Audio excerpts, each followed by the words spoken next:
Alhamdulillah wassalatu wassalamu ala Rasulillah wa ala alihi wa ashabihi wa mawalah la hawla wa la quwwata illa billah. Asyhadu an la ilaha illallah wahdahu la syarika lah wa asyhadu anna Muhammadan abduhu wa rasuluhu alladzi la nabiyya wa la rasula ba'dah.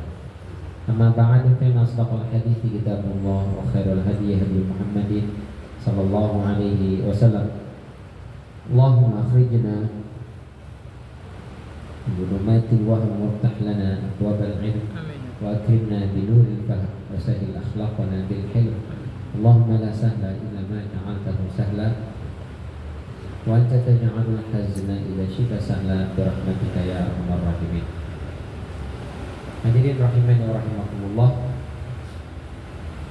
Alhamdulillah, segala puja-puji serta syukur selalu dan senantiasa kita panjatkan kehadiran Allah Subhanahu wa taala. Mudah-mudahan kita selalu mendapatkan inayah, hidayah dan taufik dari Allah Subhanahu wa taala sehingga bisa terus istiqomah berada dalam ketaatan kita kepadanya hingga akhir hayat kita kelak insyaallah. Salawat beriring salam tak lupa kita sampaikan kepada junjungan kita Nabi besar Muhammad sallallahu alaihi wasallam, kepada keluarga beliau, kepada para sahabat beliau, dan juga kepada para pengikutnya yang mudah-mudahan kita semua masuk ke dalam barisan pengikut Rasulullah sallallahu alaihi wasallam, yang mudah-mudahan besok di yaumul qiyamah kita semua bisa mendapatkan syafaat dari beliau. Amin ya rabbal alamin. Kita lanjutkan masih di surat Al-Qari'ah ya. Terakhir itu sampai ayat 5 ya. Iya. Karena seperti biasa kita baca dulu. A'udzu billahi minasy syaithanir rajim. A'udzu billahi minasy syaithanir rajim. Bismillahirrahmanirrahim. Bismillahirrahmanirrahim. Al-qari'atu mal-qari'ah. Al-qari'atu mal-qari'ah. Wa ma adraka mal-qari'ah. Wa ma adraka mal-qari'ah. Yawma yakunun nasu kal-farashil mabthuth. Yawma yakunun nasu kal-farashil mabthuth. Wa takunul jibalu kal-'ihnil manfush. Wa takunul jibalu kal'ihnil manfush.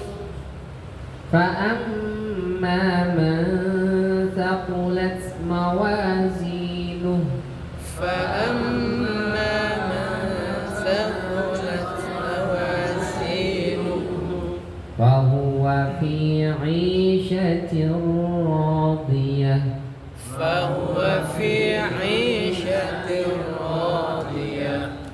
وأما من خفت موازينه وأما من خفت موازينه فأمه هاوية فأمه هاوية.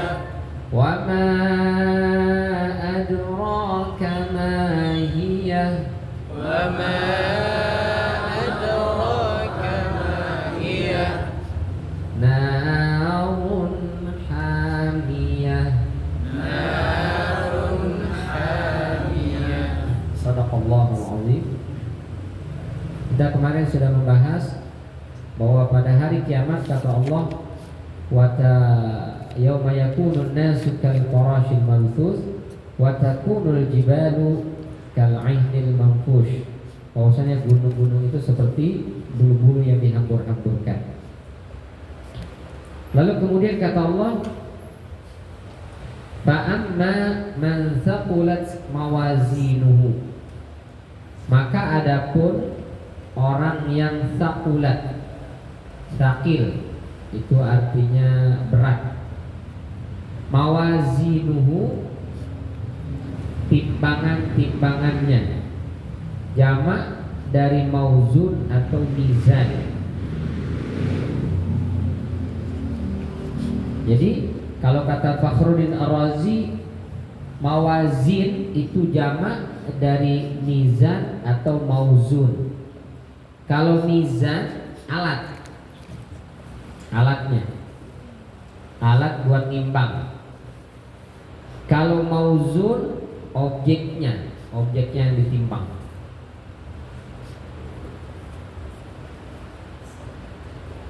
Kata Hasan Al-Basri, mizan kalau dia sebagai alat itu punya kifatan, ada dua daun tempat menimbang itu.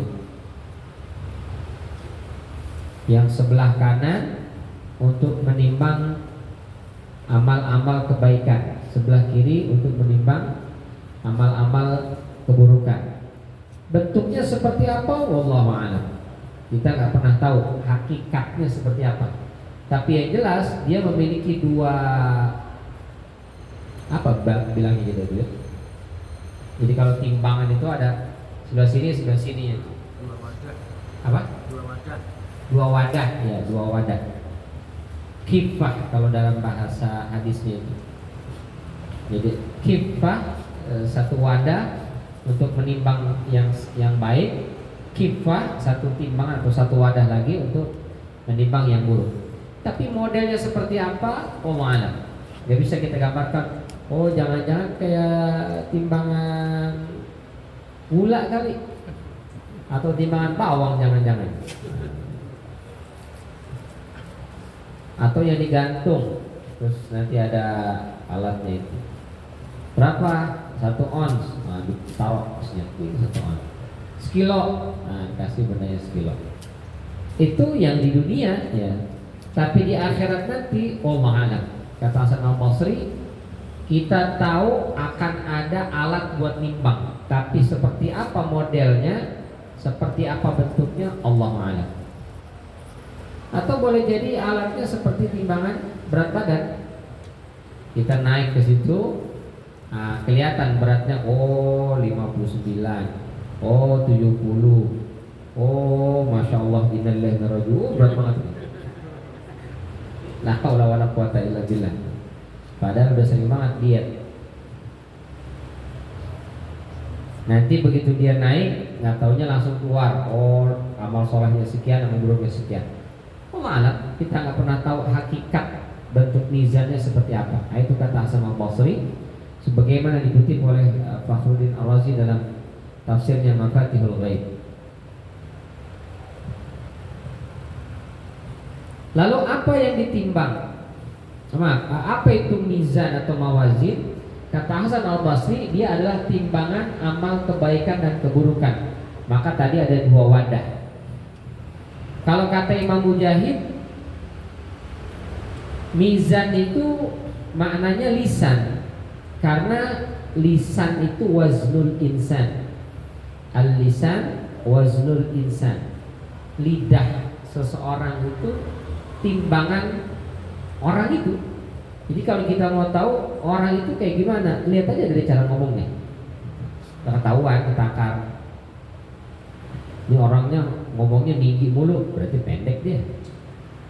Makanya dia ngomongnya tinggi, karena orangnya pendek. Ini merendah terus nih, berarti udah tinggi dia, maka dia merendah. Kita bisa ngukur tuh. Masya Allah, ini orang ini alim. Dari mana sampai yang tahu? Dari cara ngomongnya. Padahal sedikit loh ngomongnya, sedikit tapi berbobot. Wah, yang ini gak ada isinya. Kok dari mana sampai yang tahu? Dari ngomongnya. Padahal ngomongnya ngebrusut aja, dia gak berhenti. Ya dia cuma kibrusut aja, tong kosong nyari bunyinya. Kita bisa ngukur ya, bisa ngukur orang itu dari lisannya, tata cara bicaranya, bobot pembicaraannya, etika adab bicaranya. Kita bisa ngukur, oh ini dia seperti ini berarti karakternya. Oh ini seperti ini, ketahuan. Maka kata Imam Mujahid, lisan itulah yang disebut dengan mizan. Dia akan ditanya jawab, tanya jawab. Nah itu hisab namanya. Al-lisan waznul insan. Lisan itu timbangan seseorang. Maka kalau pepatah para ulama itu mengatakan salamatul insan fi hifzil lisan. Keselamatan seseorang tergantung bagaimana dia menjaga lisannya atau lidahnya itu. Kalau dia pandai menjaga akhlak, menjaga tutur kata, selamat. Tapi ada orang celaka justru gara-gara lisan ucapan. Dia asal ngomong, asal ucap, bahkan orang bisa masuk penjara cuma gara-gara ucapan doang. Apalagi zaman sekarang ya ada UU ITE, undang-undang ITE itu, orang bisa dijerat asal-asalan ngomong itu begini nih. Oh, hati-hati. Kita bisa mendapatkan kebaikan atau mendapatkan keburukan tergantung dari lisan ini. Maka kata para ulama itu al-lisan waznul insan. Kalau kata Abdul Aziz bin Yahya, mawazin itu adalah argumentasi dan dalil. Hampir sama dengan Imam Mujahid. Jadi ditanya, kamu tanggal sekian hari anu bulan ini tahun sekian, kamu berada di tempat itu. Apa yang kau lakukan di sana? Oh, saya begini. Mana buktinya? Ini buktinya Allah. Nah, ini tangan jadi saksi. Nah, ini kaki jadi saksi. Nah, itu dia sedang dimizan, sedang ditimpang. Nah, itu kata Abdul Aziz bin Yahya. Ini sebagaimana dikutip oleh Al-Mawardi dalam tafsirnya An-Nukat wal Uyun. Tapi yang banyak dipahami oleh para ulama itu adalah yang disampaikan oleh Imam Hasan Al-Basri, bahwa mizan itu adalah timbangan amal baik dan amal buruk. Yang ditimbang apanya? Kata Ibnu Katsir, bisa amalnya. Jadi manusia itu nanti semua amal yang kita lakukan dihadirkan oleh Allah dalam bentuk makhluk. Itu dimulai sejak di alam barzakh. Ketika seseorang meninggal, ditanya dia, man rabbuka, man nabiyyuka, ma kitabuka, man ikhwanuka. Ada satu lagi tambahan katanya, ma qiblatuka, siapa Tuhanmu, siapa nabimu, atau siapa orang yang diutus kepadamu. Kemudian apa imammu, penuntunmu, maksudnya Quran, siapa saudara-saudaramu, dan kemana kiblatmu. Kurang lebih 5 pertanyaan. Dia bisa jawab, Tuhan saya Allah, orang yang diutus itu adalah Nabi Muhammad SAW. Imam saya adalah Al-Quran, kiblat saya adalah Ka'bah, teman-teman saya adalah orang-orang Muslim. Jadi di alam barzakh pertanyaannya dikit Pak, cuma 5 doang. Insya Allah kita bisa jawab lah ya. Cuma 5. Ujian PPA itu sampai 100. Tes potensi akademik 100 itu. Waktunya dibatasi pula ya. Susah, berat ya. Tapi kalau pertanyaan malaikat munkar nakir cuma 5. Cuman siapa Tuhanmu? Gampang kan, bisa jawab kita insya Allah ya. Allah jawab tuh. Bisa. Siapa nabimu? Orang yang diutus kepadamu, kita bilang Nabi Muhammad. Gampang itu. Dari sekarang aja apalin.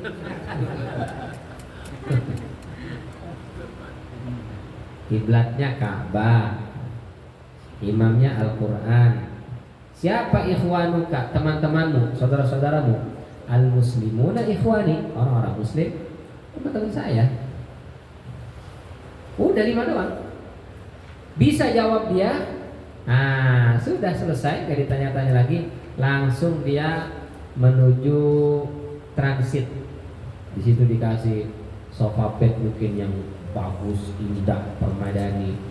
Tiba-tiba kuburnya jadi luas, lapang.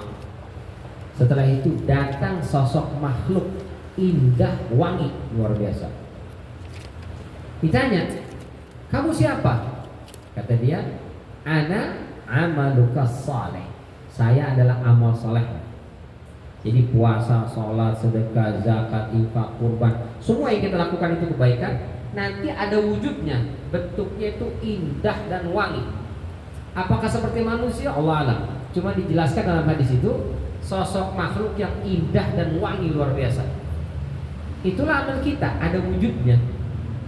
Lalu ngapain kau kesini? Allah perintahkan saya untuk menemanimu, nungguin sampai datangnya kiamat. Nah, jadi kita itu ada di long itu, di apa namanya, lunch apa bilangnya, ruang tunggu lunch di ruang tunggu. Nah, sambil ditemani makhluk yang wangi luar biasa, indah luar biasa, sambil memandang ke surga. Kita belum bisa menuju surga, tapi ngeliatin sama nari itu surga tuh indahnya luar biasa. Itu kalau bisa jawab 5 pertanyaan tadi. Tapi kalau ditanya man robuka, patah dia. Gak bisa jawab, maka kemudian digaplok, dipukul. Tanya lagi, man nabiyuka? Dia bisa jawab, tabok. Dia bisa jawab, tabok. Sampai akhirnya setelah selesai malaikat Munkar Nakir nanya, ditinggal, maka bumi kemudian mengatakan ini saatnya saya balas dendam. Digencet sama bumi itu, jadi sempit, semakin sempit sampai retak dan patah adla'uhu, inkasara adla'uhu, sampai patah tulang rusuknya itu digencet. Setelah itu datang sosok makhluk yang jelek, bau busuk. Kamu siapa? Bau banget, jelek pula. Kata dia, ana amaluka sayyi, saya adalah amal burukmu. Ngapain kau kesini? Disuruh nemenin sampean di sini. Bayangkan tempat sempit, ditemenin makhluk jelek, bau busuk. Luar biasa ya. Sampai kapan? Sampai kiamat. Dan dia bisa nolak. Sambil diperlihatkan kepadanya neraka.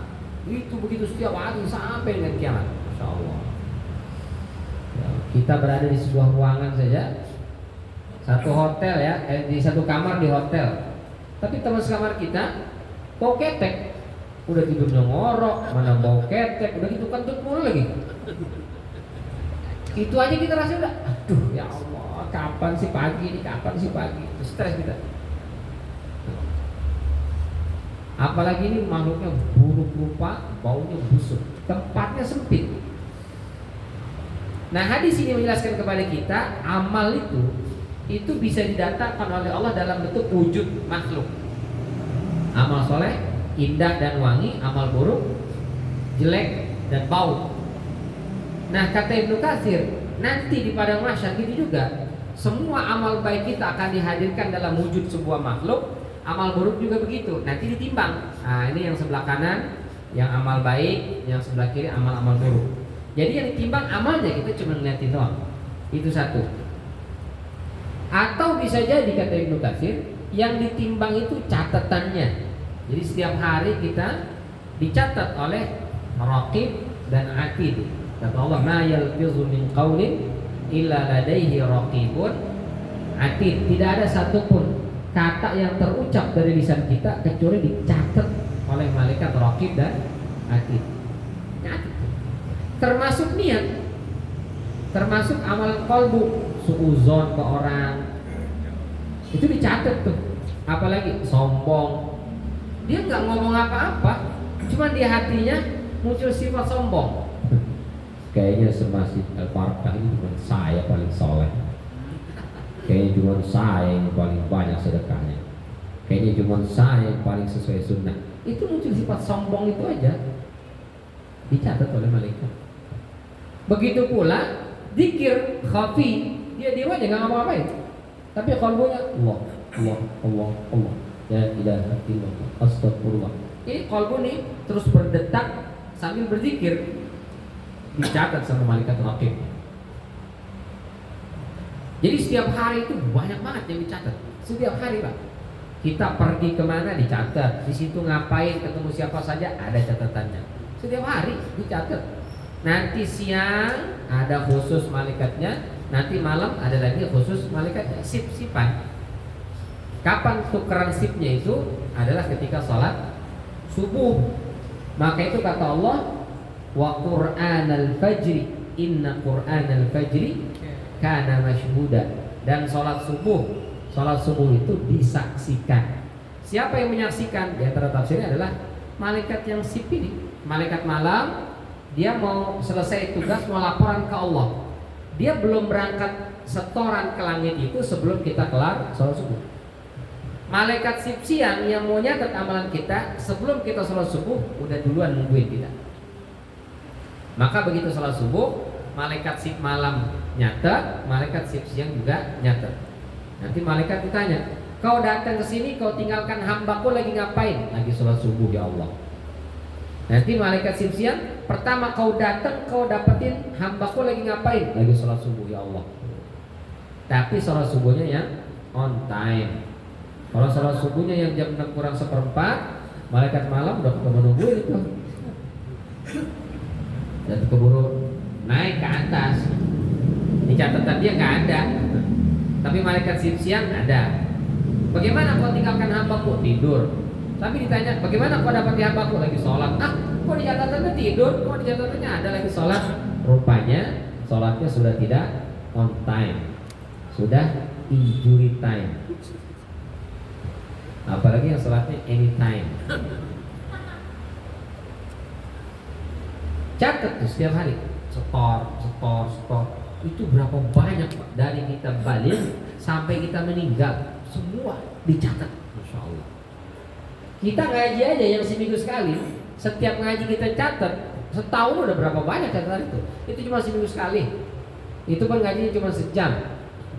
Bagaimana ini kalau semua aktivitas kita dari bangun tidur sampai tidur, bahkan ketika tidur dicatat tuh banyak banget itu, banyak banget. Berarti buku catatannya tuh tebal-tebal. Itu yang nanti ditimbang. Mana catatan amal baik? Ini ya Allah. Mana catatan amal buruk? Ini ya Allah. Banyak banget. Nanti kita akan bahas itu, ada orang yang catatan keburukannya ada 99 bundelan, 99 eksemplar. Satu bundelannya itu kalau dibuka sejauh mata memandang. Jadi model bukunya bukan kayak model buku kita yang lebek gitu. Modelnya kayak struk belanjaan itu. Kalau dibuka dia memanjang sejauh mata memandang. Mata kita berapa kilo sampai langit kelihatan kan? Sejauh itulah, itu satu buku. Dan dia punya 99 lagi. Dan semuanya buruk, gak ada satu punya baik. Masya Allah. Berarti kata Ibnu Katsir, boleh jadi yang ditimbang itu adalah buku catatannya itu. Atau yang ketiga, kata Ibnu Katsir, boleh jadi yang ditimbang adalah fisiknya. Jadi ada alat timbangan, kita tinggal berdiri di situ. Begitu berdiri langsung keluar. Oh, amal solehnya sekian, amal salahnya sekian. Kalau ini model-model kayak timbangan berat badan itu kan, kita tinggal naik aja di situ. Begitu kita berdiri keluar di bawahnya. Ini angkanya bohong, kayaknya baterainya rusak. Kita tutupin pakai jempol dikit. Nah ini kata Ibnu Katsir. Tapi tidak bisa kita memastikan yang mana yang benar, amalnya, catatannya, ataukah fisiknya. Allah alam. Karena itu perkara yang gaib. Tapi yang pasti Allah katakan akan ada, itu namanya timbangan. Modelnya seperti apa, apanya yang ditimbang urusan Allah. Yang jelas semua yang ditimbang itu adalah kebaikan dan keburukan. Bisa amalnya, bisa catatannya, bisa fisik pelakunya. Kata Ibnu Abbas, mizan memiliki lisan dan dua daun timbangan. Jadi mizan itu dia punya lisan, dia bisa ngomong itu. Masya Allah. Jadi nggak bisa kita bilang salah kali baterainya, enak aja ini nggak pakai baterai, kales jawab ya. Kalau sekarang timbangan itu kita bilang ini salah, nggak ada baterainya, dia bisa ngomong, bisa ngelawan. Timbangan kurang itu masa sekilo dikit banget, tambahin dikit lagi, timbangannya diam aja. Atau misalnya pom bensin, kelihatan tuh jalan terus argonya. Kita nggak tahu tuh cusnya itu bensinnya keluar atau ke angin, kita tahu. Pokoknya di situ angkanya sesuai aja kan. Dia nggak bisa ngomong. Jadi kalau pelaku penimbangnya curang atau tidak curang, alat itu nggak bisa komentar apa-apa. Tapi kata Ibnu Abbas, mizan itu bisa komentar berarti dia, karena dia punya lisan. Dan yang ditimbang hanyalah amalan. Amal soleh akan dihadirkan dalam bentuk yang sangat indah lalu ditimbang. Ini kata Ibnu Abbas. Ya, maka Ibnu Katsir tadi mengutip dari Ibnu Abbas ya, bisa berupa amalnya. Maka timbangan itu menjadi berat dan pemiliknya memasuki surga. Itulah orang yang beruntung. Nah, ini sebagaimana dikutip oleh Fakhruddin Ar-Razi dalam Mafatihul Ghaib. Maka kata Allah dalam surat Al-A'raf ayat 8 itu, wal waznu yauma idinil haq. Dan wazan timbangan pada hari itu hak, benar adanya. Faman thaqulat mawazinuhu, barang siapa yang berat timbangan kebaikannya, faulaika humul muflihun, maka itulah orang-orang yang beruntung. Di surat Al-Anbiya ayat 47, boleh kita buka surat Al-Anbiya ayat 47.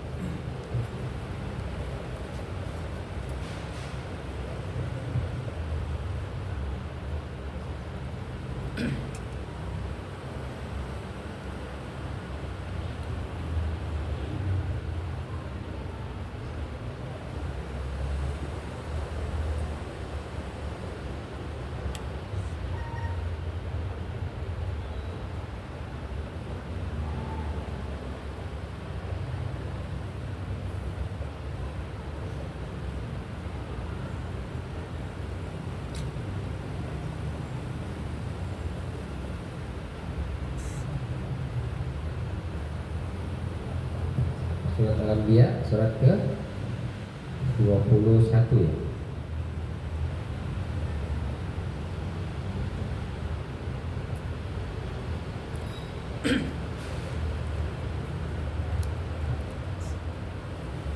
أعوذ بالله من الشيطان الرجيم ونضع الموازين القسط ليوم القيامة فلا تظلم نفس شيئا وإن كان مثقال حبة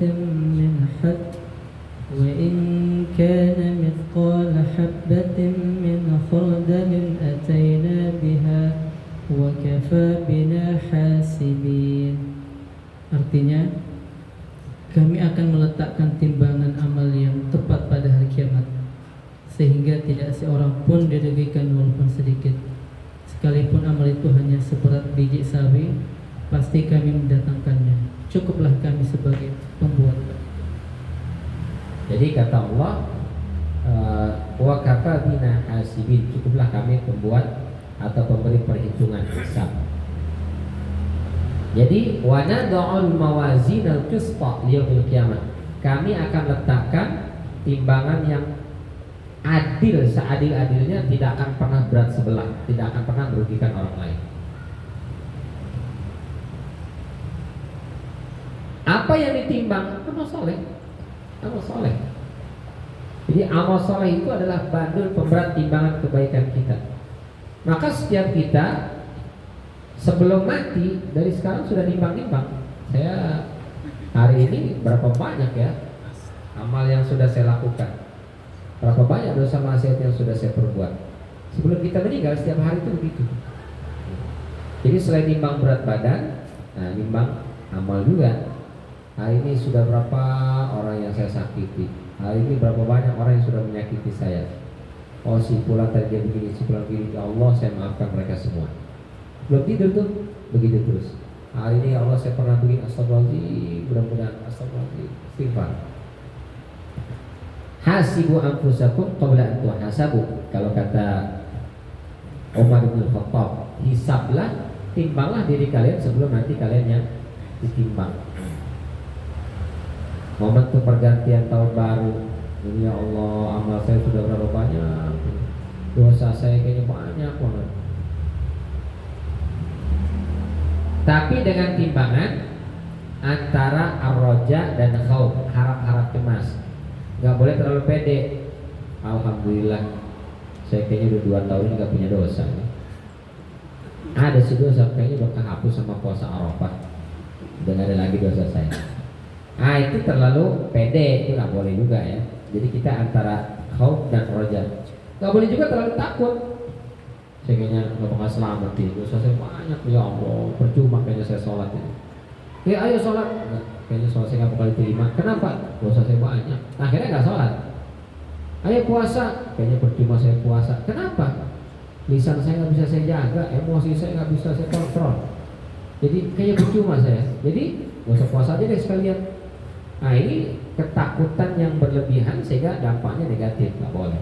Ini kita antara khauf dan raja. Karena para cemas tidak boleh terlalu pede, tidak boleh juga terlalu negatif thinking. Antara dua itu. Jadi fa'amma man thaqulat mawazinuhu. Adapun orang yang berat timbangan kebaikannya, maka semua amal-amal kita itu akan jadi bandul pemberat timbangan kebaikan kita besok di padang mahsyar. Karenanya perbanyak kebaikan-kebaikan untuk menjadi bandul pemberat itu. Dan baiknya Allah ya, itu menyediakan amalan-amalan yang kayaknya sih kecil, tapi ternyata berat banget besok di padang mahsyar. Apa diantaranya? Pertama, bertasbih. Kata Rasulullah, kalimatani khafifatani 'alal lisan, thaqilatani fil mizan.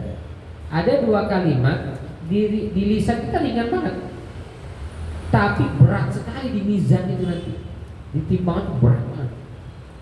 Habibatani ilar rahman. Dan dua kalimat ini sangat disukai oleh Allah Subhanahu wa taala. Apa dua kalimat itu? Subhanallahi wa bihamdi, subhanallahi al-azim. Ini kayaknya nggak butuh waktu 1 menit. Subhanallahi wa bihamdi, subhanallahi al-azim. Sebentar banget. Subhanallahi wa bihamdi, subhanallahi al-azim. Setiap hari kita minimal pagi sekali, siang sekali, sore sekali, malam sekali. Mau tidur sekali, bangun tidur sekali. Kita baca ini, itu udah berapa banyak bandul pemberat timbangan soleh kita. Berat sekali dia. Masa sih cuman begitu doang? Itulah kata Rasulullah, khafifatanya 'ala lisan. Jadi ringan sekali di lisan itu. Cuman subhanallahi wa bihamdi, subhanallahil azim. Ringan sekali. Di kalimat tasbih, subhanallah mudah ringan tapi ternyata berat.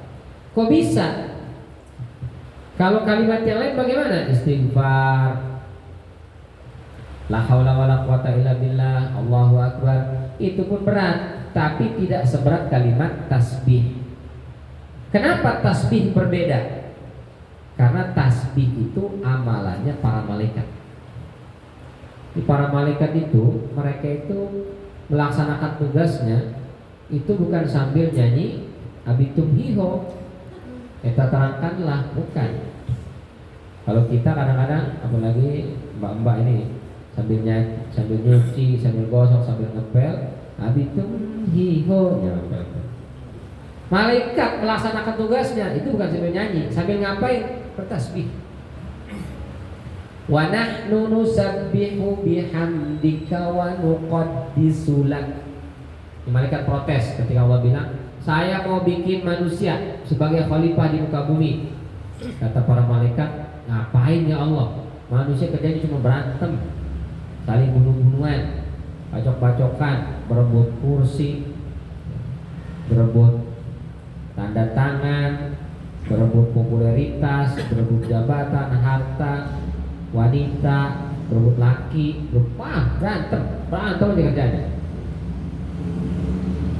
Kami ini musabbihu bihamdika wa nuqaddisu lak. Kami kan selalu bertasbih kepadamu ya Allah, dan kami selalu menyucikan Engkau. Butuh apa lagi? Kami ini kerjanya setiap hari bertasbih. Oh, jadi malaikat sambil melaksanakan tugasnya, ada yang mengendalikan angin, ada yang mengurus gunung, ada yang awan, ada yang di langit, ada yang di bumi, ada yang nyatet tadi. Itu sambil nyatet itu sambil bertasbih. Ya, bukan. Bukan, bertasbih. Allah, tasbih. Di dalam surat Asy-Syura, wal malaikatu yusabbihuna bihamdi rabbihim, dan para malaikat itu senantiasa bertasbih memuji Tuhan mereka. Ini kerjanya tasbih, ucapannya tasbih, subhanallah subhanallah. Itu kerjaan malaikat. Kemanapun, ngapain pun pasti tasbih. Yang kedua dengan istighfar. Tapi istighfarnya bukan untuk diri mereka. Kenapa? Karena mereka gak punya dosa. Malaikat gak punya dosa. Lalu gak punya dosa ngapain istighfar? Mohon ampun. Mereka istighfar bukan buat mereka, tapi buat manusia. Siapa yang dimohonkan ampunnya oleh para malaikat? Satu, para penuntut ilmu,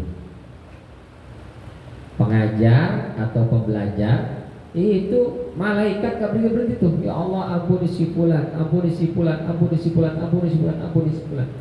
Kenapa? Lagi pada belajar ngaji. Belajar apa tidur? Ya, sampai dikit-dikit wajar lah, udah malam kan. Tapi tolong ampuni mereka ya Allah. Itu diampuni oleh Allah Subhanahu wa taala.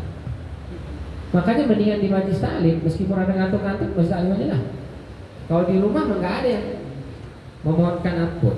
Apalagi di majlis gaplek, balak 6, cekih, nggak ada dimintain ampun.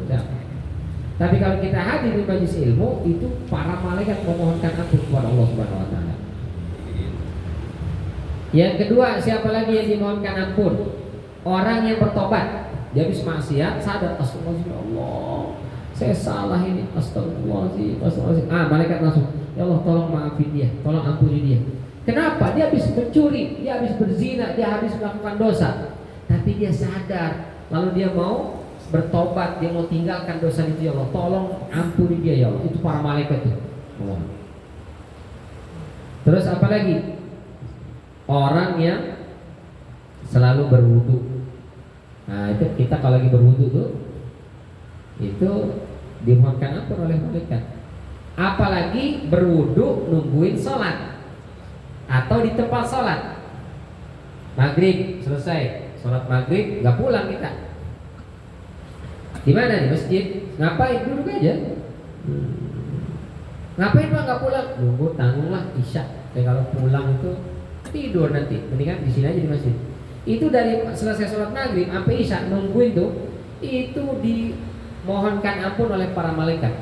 Malam yuhdith, selama dia belum ngampos. Malaikat langsung datang, ya Allah rahmati dia, ampuni dia, rahmati dia, ampun. Terus begitu berhenti. Kapan berhentinya? Begitu kita angkat pantat dikit, nah gitu. Berhenti malaikat. Nggak ada. Kalau udah ngampos enggak. Jadi kalau udah ngampos, duduk lagi Pak.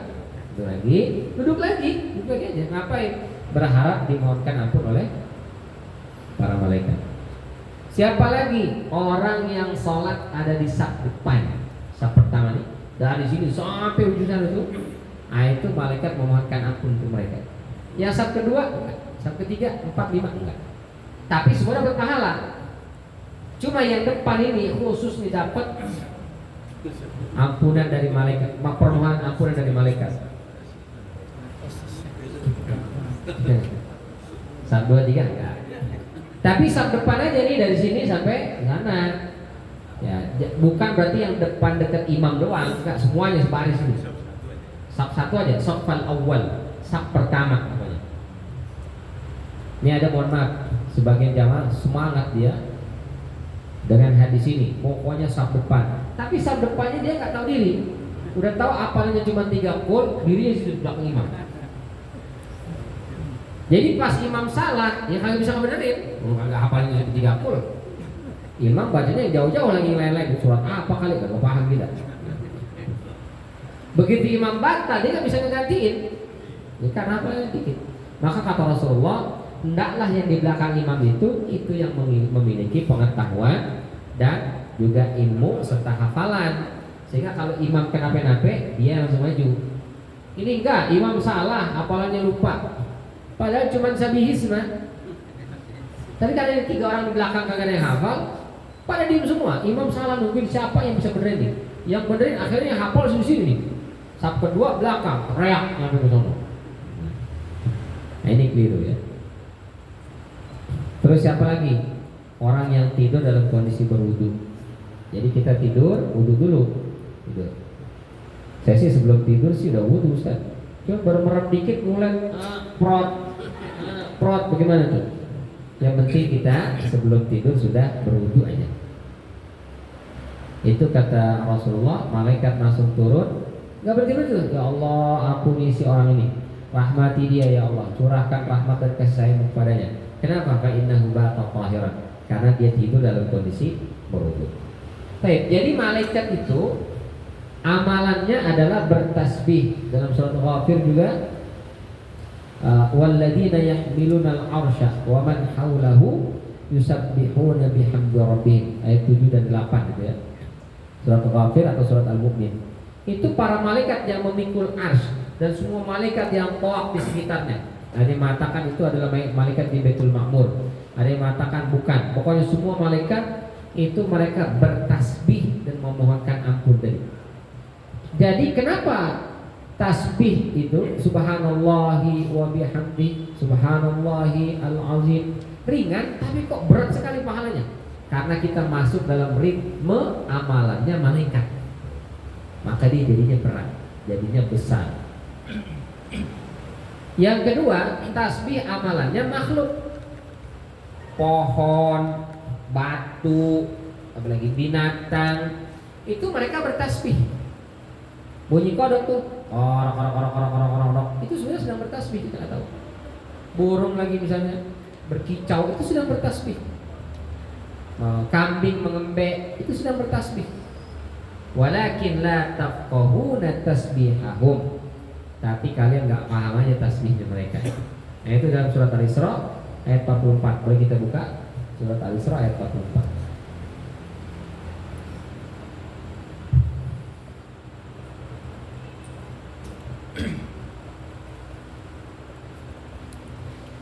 أعوذ بالله من الشيطان الرجيم تسبح له السماوات السبع والأرض ومن فيهن وإن من شيء إلا يسبح بحمده ولكن لا تفقهون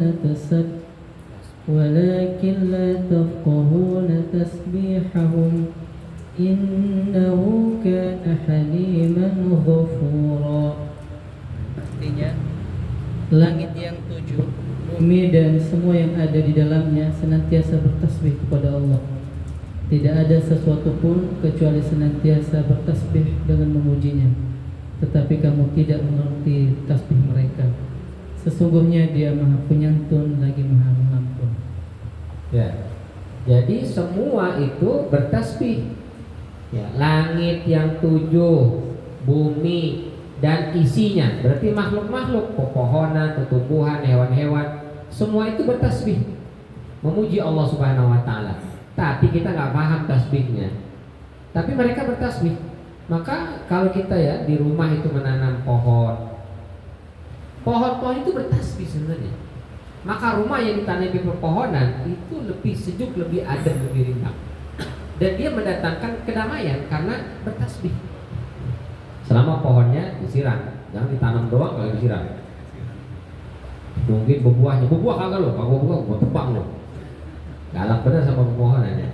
Ya disiram lah, dikasih pupuk segala macam, nanti juga dia berbuah. Dia bertasbih itu. Maka rumah-rumah yang ada pepohonannya itu lebih sakinah, lebih tentram, lebih damai dibandingkan rumah yang gersang. Memelihara binatang, itu ada binatang di rumah tuh, mungkin ikan, kucing, entah apalah itu bertasbih mereka. Maka itu mendatangkan keberkahan dan rezeki juga.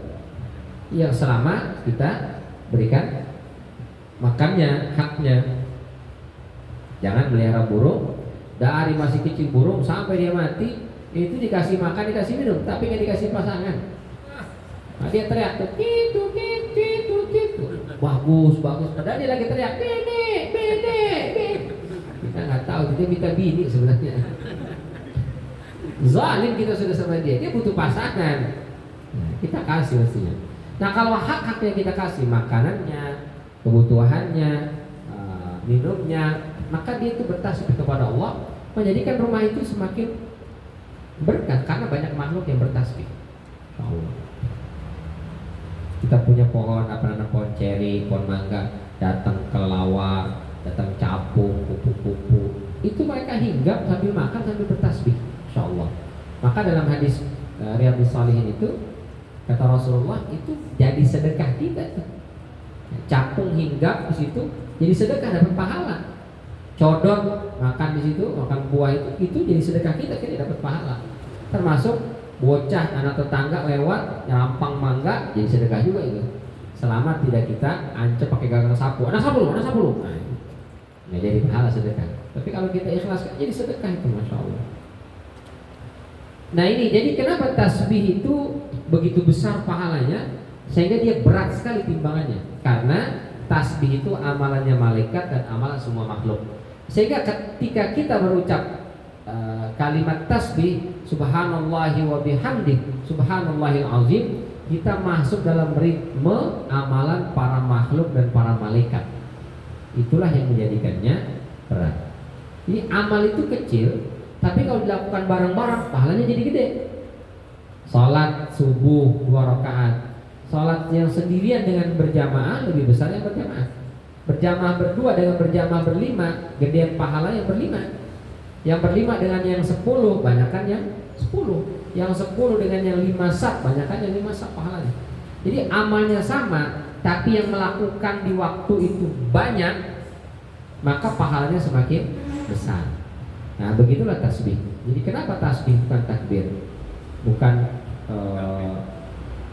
tahmid atau bukan yang lainnya lah ya, qauqalah misalnya. Tapi tasbih subhanallah wa bihamdi subhanallahil azim, karena itu amalan para malaikat dan para makhluk. Tapi tasbih di sini maknanya menyucikan dan mengagungkan Allah, bukan tasbih dalam rangka emosi. Subhanallah, berapa kali dibilang kagak ngerti-ngerti nih anak. Nah, itu tasbih juga, tapi tidak masuk dalam kategori tasbih. Tapi masih penting lah ya. Daripada yang keluar adalah sumpah serapah, yang keluar adalah kebun binatang, yang keluar adalah isi comberan, maka mendingan subhanallah, meskipun mukanya melotot, giginya rapat. Subhanallah. Ini masih penting daripada yang keluar adalah sumpah serapah. Baik, ini satu di antara banyak amalan-amalan kelihatannya ringan, tapi ternyata dia sangat berat di mizan kelak. Apa saja amalan-amalan yang lainnya? Nah, insya Allah kita akan ketemu dalam acara dan gelombang yang sama. Tetaplah di MTQ, Majelis Taklim. Q-nya apa? Hah? Oh, Majelis Tadabbur Quran. Baik, cukup barangkali sampai di sini. Oh ya, kita doakan untuk orang tuanya Mas Agung yang sedang dirawat, atau juga siapapun keluarga kerabat kita yang sedang sakit. Semoga Allah tambahkan kekuatan, kesabaran dan keimanan, sehingga sakitnya dijadikan sebagai penggugur segala salah dan khilafnya. Sakitnya dijadikan cara Allah meninggikan derajatnya di sisinya, dan keluarga yang mengurus, merawat dan mendampingi ditambahkan kesabaran, kekuatan dan keimanan, hingga itu dijadikan sebagai birrul walidain, bakti mereka kepada kedua orang tuanya. Dan meskipun kita tahu sakit itu mendatangkan banyak kebaikan, tapi kita mohon kepada Allah, semoga Allah segerakan kesembuhannya sehingga bisa beraktivitas seperti sedia kala, insyaallah. Al-Fatihah. A'udzubillahi minasyaitonir rajim. Bismillahirrahmanirrahim. Alhamdulillahirabbil alamin. Arrahmanir rahim. Maliki yaumiddin. Iyyaka na'budu wa iyyaka nasta'in. Ihdinas siratal mustaqim. Shiratal ladzina an'amta 'alaihim ghairil maghdubi 'alaihim waladdallin. Amin. Dari saya terima kasih dan mohon maaf. Hadanallahu wa iyyakum ajma'in. Wabillahi taufiq wal hidayah. Assalamualaikum warahmatullahi wabarakatuh.